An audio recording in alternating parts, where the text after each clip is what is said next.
I wrote Not the Religious Type because some friends and I started sort of a unique sort of church first in Cambridge, Massachusetts, and then a branch opened up in Boston, Massachusetts that grew pretty quickly, full of folks who had not connected with churches for quite some time and who didn't imagine they could find a way to connect with churches. Often they were, obviously in Cambridge and Boston, educated people who had the religion sort of leached out of them through education, who were looking for sort of a different way into faith than they'd found.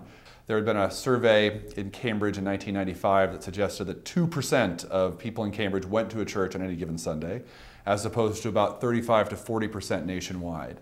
And so we began to get lots of attention in our area, both from secular sources, from church sources, kind of in the what's going on sense.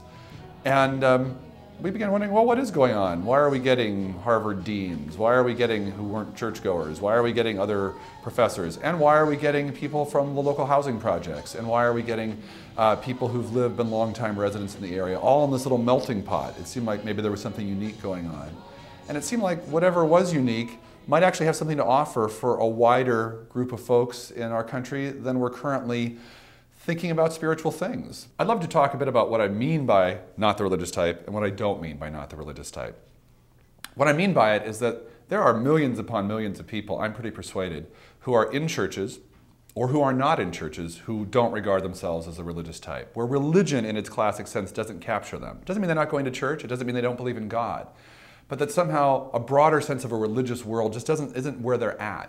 We meet a lot of those people who are longtime churchgoers who are still given a fresh window into an experience of faith through the things that this book will talk about. And we also meet many, many people who have been eager to find God. They're not anti-God, but they really haven't found a way even into a building. I came into some of the stuff that this book deals with in a surprising way for many people. Many people are surprised. In fact, the Boston Globe was surprised to find that I had been an atheist and was now a pastor of a big church in town. So they did a feature story on me. Shocking, atheist becomes successful pastor. And I think that's what led me into the things this book deals with. This book is aiming to be spiritual direction for people who are looking to connect with God in a fresh and surprising way. My hope is that any reader who reads this who has felt a little on the outside of a religious community, either from within, they're in it, but they never felt like it's quite targeted perfectly at them, or someone who actually is not in a faith community because they always felt outside of that. I hope that any of those people who read this will feel like I can encounter something real and true and powerful just as I am, that I'm not an outsider, that there's a whole rich possibility for me of encountering God with others.